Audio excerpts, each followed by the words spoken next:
छत्तीसगढ़ समेत 5 राज्यों की कई जातियों को अनुसूचित जनजाति की सूची में शामिल किया गया। केंद्रीय मंत्रिमंडल ने दी मंजूरी। आज हिंदी दिवस पर देश भर में हो रहा है अनेक कार्यक्रमों का आयोजन। प्रधानमंत्री और केंद्रीय गृह मंत्री ने देशवासियों को दी बधाई।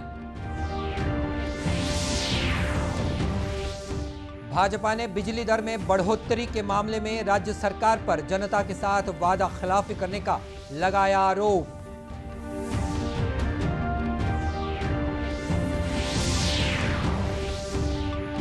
और राष्ट्रीय महिला आयोग की अध्यक्ष रेखा शर्मा ने छत्तीसगढ़ राज्य महिला आयोग की कार्यप्रणाली का किया अवलोकन।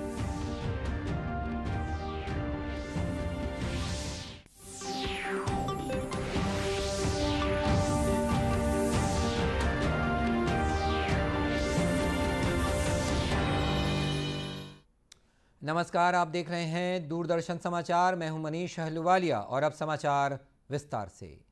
छत्तीसगढ़ सहित 5 राज्यों की कई जातियों को अनुसूचित जनजाति की सूची में शामिल किया गया है। यह फैसला प्रधानमंत्री नरेंद्र मोदी की अध्यक्षता में हुई केंद्रीय मंत्रिपरिषद की बैठक में लिया गया। कैबिनेट के फैसलों के बारे में जानकारी देते हुए केंद्रीय जनजातीय कार्य मंत्री अर्जुन मुंडा और सूचना तथा प्रसारण मंत्री अनुराग सिंह ठाकुर ने बताया कि छत्तीसगढ़ की 12 ऐसी जातियों को, जिसमें से 11 पर्यायवाची शब्दों के रूप में हैं और एक अन्य जाति को अनुसूचित जनजाति की सूची में शामिल किया गया है। इन जातियों के लोग काफी समय से इसकी मांग कर रहे थे, जिसे पूरा किया गया।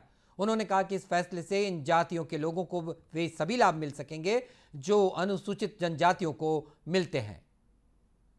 ऐसे जातियों को, जिसमें 11 पर्यायवाची शब्द के रूप में और एक को, क्योंकि छत्तीसगढ़ में कुल अधिसूचित 42 जनजातियां इस समय है और उसमें से 11 में पर्यायवाची शब्द के रूप में जोड़े गए हैं। भारिया भूमिया के स्थान के साथ साथ अब उसमें भूइयाँ, भूइयाँ एवं भूइयाँ ये शब्द जोड़े गए हैं। वहीं क्रमांक संख्या 5 में ही भारिया के स्थान पर पर्यायवाची शब्द के रूप में भारिया शब्द को भी जोड़े गए हैं। प्रविष्ट संख्या 5 पर पंडो जो स्पेलिंग में डिफरेंसेस होने के वजह से कठिनाई होती थी, उसको भी इसमें जोड़ा गया है। प्रविष्ट संख्या 14 में जो धनवार है, उसमें धनुवार, धनवार आदि पर्यायवाची शब्द के रूप में जोड़े गए हैं। इसी तरीके से क्रमांक 15 में गदबा और गडबा ये दोनों शब्द को जोड़े गए हैं, जो उनके रेवेन्यू रिकॉर्ड्स के आधार पर देखा गया है। इसी तरीके से क्रमांक 16 में गोंड के रूप में गोंड शब्द को जोड़ा गया है।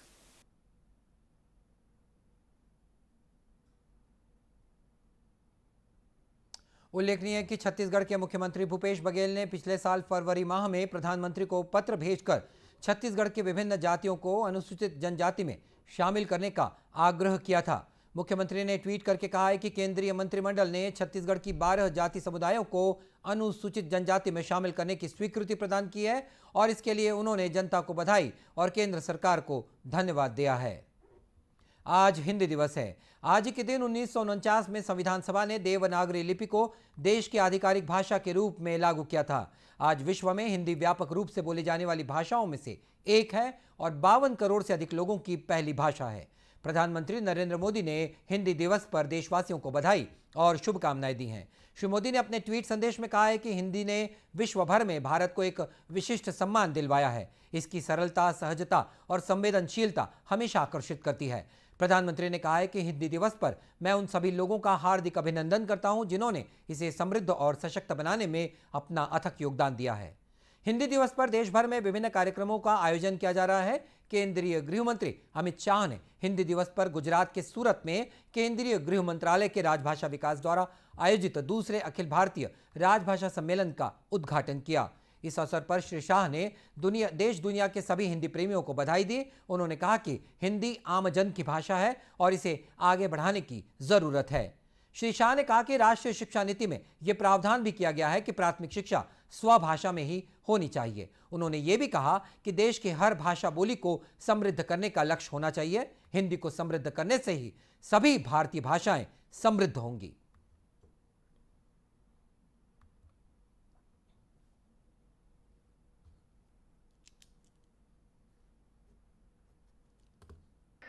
राष्ट्रीय शिक्षा नीति 2020 के अंदर सबसे बड़ा भार अगर किसी चीज पर दिया है तो उस पर दिया है कि प्राथमिक शिक्षा और इसके आगे की शिक्षाओं में भी स्वभाषा का सबसे बड़ा उपयोग होना चाहिए।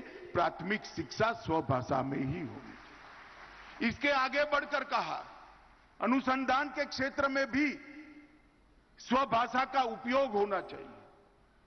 कोर्टों की भाषा, मेडिकल विज्ञान की भाषा, तकनीक की भाषा और इंजीनियरिंग के पाठ्यक्रम स्वभाषा में रूपांतरित होकर आने वाले दिनों में इसका अनुसंधान भी स्वभाषा में हो, राजभाषा में हो, इस दिशा में ले जाने का उन्होंने बीज नई शिक्षा नीति के अंदर, राष्ट्रीय शिक्षा नीति 2020 के अंदर बोया है। और आने अनेक पीढ़ियों से हमारा जो साहित्य सर्जन हुआ है, इसकी आत्मा को अगर समझना है तो राजभाषा को सीखना ही पड़ेगा। अगर इसकी आत्मा को समझना है तो हमारी स्थानीय भाषाओं को मजबूत बनाना पड़ेगा और राजभाषा और स्थानीय भाषा मिलकर पूरे देश के मन में से ये भाषा की लघुता ग्रंथि को जो अंग्रेजों ने निर्मित किया है उसको उखाड़ कर फेंकने का समय अब आ गया है। इसलिए आज का दिन जो देश को हर क्षेत्र में स्वावलंबी बनाना चाहते हैं, देश को हर क्षेत्र में आत्मनिर्भर बनाना चाहते हैं, उनके लिए बहुत महत्वपूर्ण है। छत्तीसगढ़ में भी हिंदी दिवस पर विभिन्न कार्यक्रमों का आयोजन किया जा रहा है। राजधानी रायपुर स्थित मैथ्स यूनिवर्सिटी के हिंदी विभाग द्वारा हिंदी सप्ताह का आयोजन किया गया।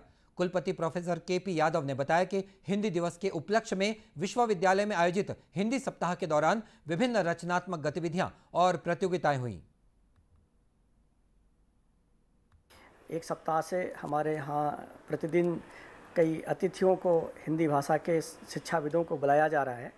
इसके साथ ही साथ बच्चों को बहुत सारे कंपटीशंस कराए गए हैं। इसमें कॉम्पिटिटिव प्रतियोगिताएं कराई गई हैं, निबंध लेखन है, क्विज है, पोस्टर प्रेजेंटेशन, इस तरह के बहुत सारे कंपटीशन कराए गए हैं, जिसमें हमारे विश्वविद्यालय के अलावा कई कॉलेजेस के छात्र छात्राओं ने पार्टिसिपेट किया है। और उसमें जो छात्र अच्छा नंबर ला रहे हैं प्रथम और द्वितीय हर इवेंट में, उनको हम लोग पुरस्कार और सर्टिफिकेट दे रहे हैं। मुख्यमंत्री भूपेश बघेल ने 14 सितंबर हिंदी दिवस पर प्रदेशवासियों को बधाई और शुभकामनाएं दी हैं। उन्होंने कहा है कि हिंदी सहज ग्रहणीय भाषा है। हिंदी के सहज सरल होने के कारण इसने देश को एक सूत्र में बांधने में अहम भूमिका निभाई है। हिंदी भाषा आज जन जन की भाषा बन गई है और इसके गौरव तथा महत्व को आगे ले जाने के लिए हमें संकल्प लेना चाहिए। भारतीय जनता पार्टी के राष्ट्रीय उपाध्यक्ष और पूर्व मुख्यमंत्री डॉक्टर रमन सिंह ने छत्तीसगढ़ सरकार पर निशाना साधते हुए आरोप लगाया है कि बिजली बिल हाफ करने का वादा कर सत्ता में आई कांग्रेस सरकार लगातार जनता की मेहनत के पैसों पर डाका डाल रही है। मीडिया से बातचीत में डॉक्टर सिंह ने छत्तीसगढ़ सरकार को आड़े हाथों लेते हुए कहा कि कांग्रेस सरकार अभी तक 4 साल का कार्यकाल पूरा नहीं कर पाई है, लेकिन लगभग 4 बार बिजली की दर बढ़ाकर जनता की जेब काटने का काम किया है। उन्होंने बिजली दर बढ़ाए जाने को जनता का शोषण निरूपित करते हुए राज्य सरकार से इस मूल्य वृद्धि को वापस लिए जाने की मांग की है।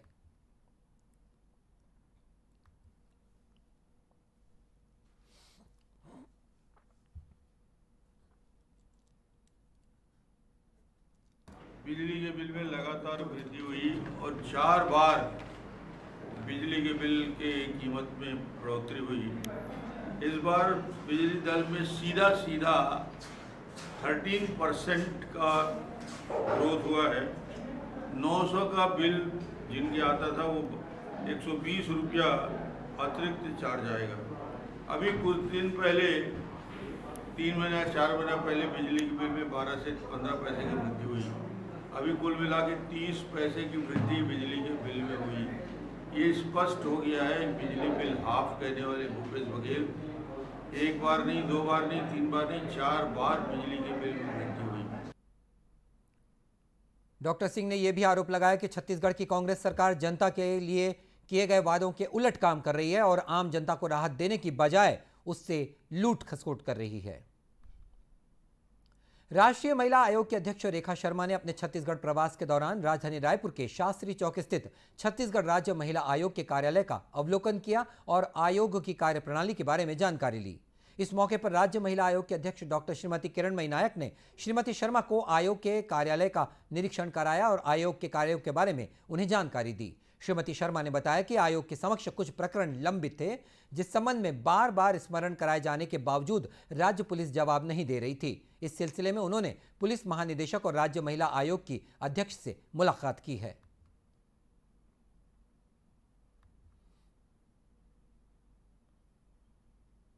मैं यहाँ पर कुछ केसेस जो पेंडिंग थे और स्टेट पुलिस उनका जवाब नहीं दे रही थी, हमारे बार बार रिमाइंडर भेजने के बावजूद ऐसे कुछ 146 केसेस थे और 10 सुओ मोटो, जो कि हम अखबार से लेकर जो सीरियस केसेस होते हैं उन पे सुओ मोटो लेते हैं, ऐसे 10 केसेस थे।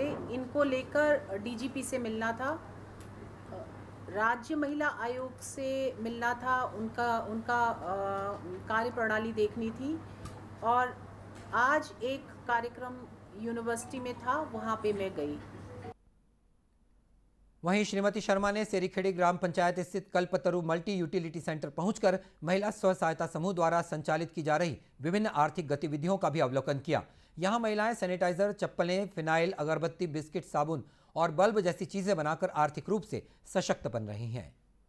आजादी के अमृत महोत्सव के तहत सूचना और प्रसारण मंत्रालय के क्षेत्रीय लोक संपर्क कार्यालय द्वारा दुर्ग में मल्टीमीडिया चित्र प्रदर्शनी का आयोजन किया जा रहा है। 2 दिवसीय इस प्रदर्शनी का शुभारंभ हेमचंद विश्वविद्यालय की कुलपति अरुणा पल्टा और क्षेत्रीय विधायक अरुण वोहरा ने किया। प्रदर्शनी के माध्यम से आजादी में अपना योगदान देने वाले नायकों के जीवन पर आधारित प्रदर्शनी लगाई गई है। कार्यक्रम में बड़ी संख्या में स्कूली बच्चों ने पहुंचकर प्रदर्शनी का अवलोकन किया। मुख्य अतिथि अरुणा पल्टा ने प्रदर्शनी की सराहना करते हुए कहा कि निश्चित ही प्रदर्शनी के माध्यम से लोगों को स्वतंत्रता सेनानियों के बारे में जानकारी मिल सकेगी, जिन्होंने देश की आजादी में अपनी कुर्बानी दी है।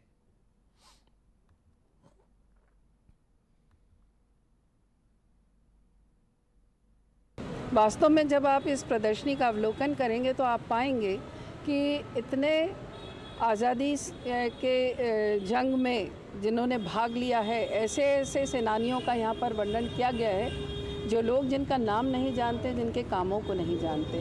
हम गिनती के कुछ लोगों को तो ज़रूर पहचानते हैं जिनका नाम रोज़ आता है, परंतु ऐसे भी बहुत से अज्ञात नायक हैं आज़ादी के, जिनके बारे में लोग बिल्कुल नहीं जानते, जिनके कार्यों को नहीं जानते और उन्होंने कितना बलिदान दिया है देश को आज़ाद करने में, इसके बारे में भी नहीं जानते।